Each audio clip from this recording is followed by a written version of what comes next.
दोडामार्गमध्ये आपली जाहीर सभा होत आहे। मोठ्या संख्येने आपण इथे उपस्थित आहात। मला यायला थोडा उशीर झाला कारण का सावंतवाडीमध्ये जी 24 तास याची आमने सामने मी विनायक राऊत आणि काँग्रेसचे प्रतिनिधी कारण उमेदवार आले नाही अशा आम्ही सगळे एका रांगेत होतो आणि चर्चा झाली। लोकसभेवर चर्चा झाली। 45 मिनिटं तो कार्यक्रम चालला पण 45 मिनिटांमध्ये विनायक राऊत याला शिवसेनेच्या उमेदवाराला एक काम सुद्धा रत्नागिरी सिंधुदुर्ग मतदारसंघामध्ये मी केलं असं सांगता आलं नाही आणि हे जगासमोर आलं महाराष्ट्रासमोर। शिवसैनिक समोरचा गप्प होता त्यालाही कळत नव्हतं की नेमकं विनायक राऊत बोलतायत काय। शिवसैनिकांनी गर्दी सुद्धा केली नव्हती। त्याला माहिती आहे या खासदाराकडे येऊन सुद्धा काही उपयोग नाही, हा बोगसच आहे। अहो एक काम 45 मिनिटांमध्ये सांगू शकला नाही। जे आम्ही अर्धवट कामं सोडली होती 2014च्या अगोदर जे राणेसाहेबांनी मागच्या 25-30 वर्षापासून इथे कामं जी काय केली ते आम्ही सांगू शकलो, पण मागच्या 5 वर्षामध्ये या खासदारांनी काय केलं हे खासदार 45 मिनिटांमध्ये सांगू शकले नाही। कुठले खासदार आपण निवडून देणार आहोत, कशासाठी देणार आहोत? अहो दोडामार्ग बघा, बाजूचं सावंतवाडी बघा, तिकडचं गोवा बघा, काय बदल दिसतो तुम्हाला तुमच्या जीवनमानामध्ये? आपले अनेक मुलं तिकडे गोवामध्ये आता हे करतायत, नोकरी करतायत। असं खासदारांनी मागच्या 5 वर्षामध्ये काय केलं या दोडामार्ग तालुक्यामध्ये किती वेळा आलं मला माहित नाही, पण आल्यानंतर केलं काय हे विचारणार आहात का नाही तुम्ही?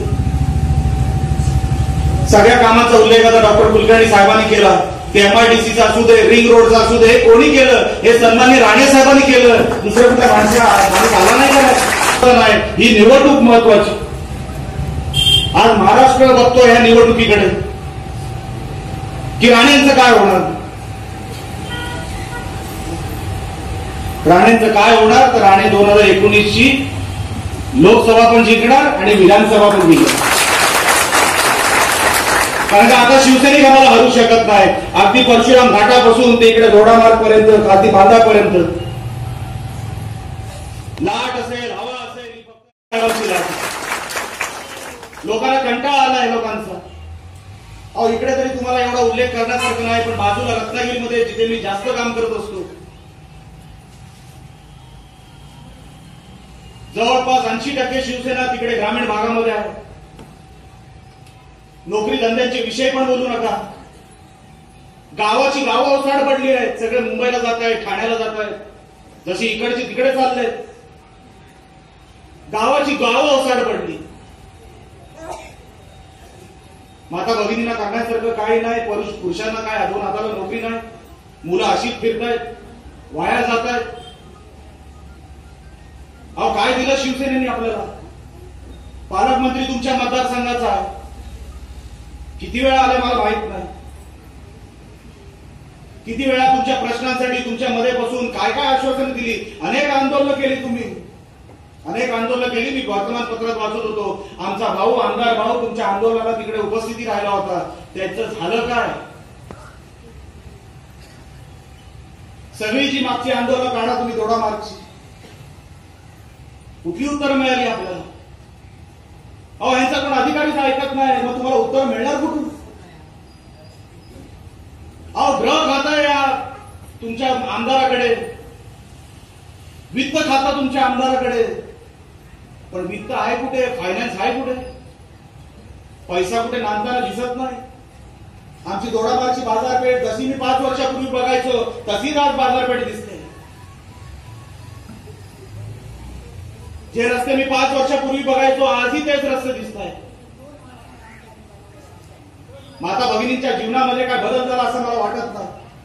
तरुणांना इकडे रोजगार मिळाला असं काही दिसत नाही। तेव्हा विचार करा 2014ला 2009ला या कळलेमांच्या नावावर किती रान पेटवलं होतं. म्हणे राणेंची सगळी मायनिंग आहे. आता कोण बोलत नाही, आता कोण चर्चाही करत नाही. त्यांना फक्त निवडणुका जिंकायच्या असतात, त्याच्या पलीकडे त्यांचं आणि तुमच्या जीवनाशी त्यांना काही घेणं देणं नाही. त्यांना एवढं माहिती आहे कसं तरी आपण गणित जमवायचं, आपण निवडणुका जिंकायच्या. कारण का महाराष्ट्रामध्ये जे वेगळं चित्र जातं की सेनेत गेले, उद्धव ठाकरेंनी यांना मंत्रीपद दिलं. मला असं वाटतं 6-7 मंत्रीपद आहेत त्यांच्याकडे. करण्यासारखं काय नाही. त्या पार्लिमेंटमधून या खासदारांनी किती वेळा खासदार आला थोडा मार्गाला ते देखील तुम्हाला माहित नसेल. खासदार दिसतो कसा ते देखील माहित नसेल. आपण कशासाठी मतदान करणार आहोत हा विचार करून आता तुम्ही सगळ्यांनी मतदान केलं पाहिजे. ही सहज निवडणूक समजू नका. चालू आहे का, त्याने धमकी देण्यात आली आहे का, मला माहिती. हा धमकीला उद्धव घाबरू शकतो, दम नाही. ते काय बाळासाहेब ठाकरे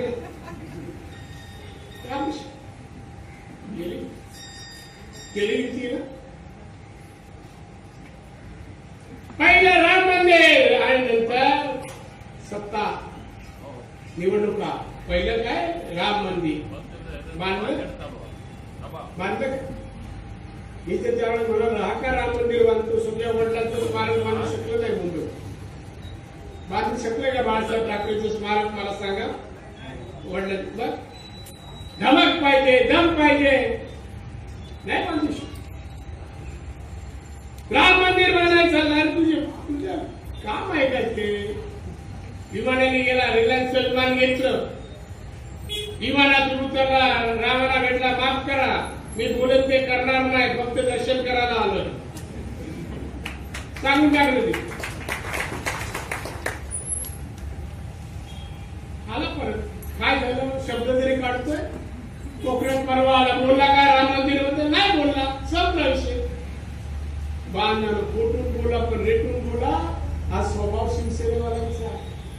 आतापर्यंत तेच केलं, आतापर्यंत तेच केलं. मला तुम्हाला सांगायचं आहे, खासदार पण थापाडे आहे, त्याचा नेता पण खासदार होण्याच्या लायकीचा विनायक राऊत नाहीये, कोणते काम केलं नाहीये. काजूचे दर कमी झाले, 160 वर गेल्या वर्षी, या वर्षी 90 रुपये. 90 आमच्या जोडा मार्गे काजू जास्त, 90 रुपये काजू. आफ्रिकेचा काजू आमचं सरकार गेलं, हे कपाळ करंडे आले, काही केलं नाही. एक दगड पण उचलून ठेवला नाही, एक कारखाना नाही, 5-25 नोकऱ्या नाहीत. विचारा खासदाराला 5 वर्ष काय केलं, का नाही एमआयडीसी केले. तुझ्या पक्षाचा तो देसाई, सुभाष देसाई मंत्री आहे ना, का नाही आणून दाखवला. इथे राणेने पास केलं, इथे फक्त तुम्हाला कारखाने बांधायचे आणि द्यायचे भाड्याने. का नाही केलं. अरे 2-4 कारखाने जरी आले असते, 200 मुलांनी काम केले. बांधव कोणतेही काम न करता तुम्ही निवडून देता, हा या शिवसेनेवाल्यांना विश्वास बसता. फक्त भावनिक खेळ, मराठी मराठी बोलायचं, हिंदू हिंदू बोलायचं आणि मराठी आणि हिंदुत्वाच्या नावावर मतं घ्यायची आणि स्वतःची राजकीय पोळी बांधून घ्यायची. ही राजकीय पोळी कशासाठी, सत्तेसाठी. सत्ता कशासाठी, पैशासाठी. पैशासाठी सत्ता आणि सत्तेसाठी पैसा, हा समीकरण शिवसेनेचं. काय उद्धवला कळतं मला सांगा. काय त्यांनी या कोकणासाठी, महाराष्ट्रासाठी दिलंय मला सांगा. कोणती घोषणा 5 वर्ष या सरकारशी, भाजप सरकारशी भांडत राहिला, त्याचा अपमान करत राहिला, त्याच्यावर टीका करत राहिला. आम्ही सत्तेच्या बाहेर जाणार, लाट मारणार, आम्ही सडलो. कुठे सडला मला माहित नाही, तुम्ही सडला तोच बोलता. त्याचं वाक्य, माझं वाक्य. आम्ही यांच्यावर राहून सडलेलो आहोत. मग राहिलाच कशाला 5 वर्ष, राहिलाच राहिला, परत युती केलीच कशाला. लाज लज्जा आहे त्याला. आजच्या दिवसापर्यंत युती करणार नाही, स्वबळावर लढणार, आमचाच मुख्यमंत्री असणार. काय झालं एका रात्री तसं,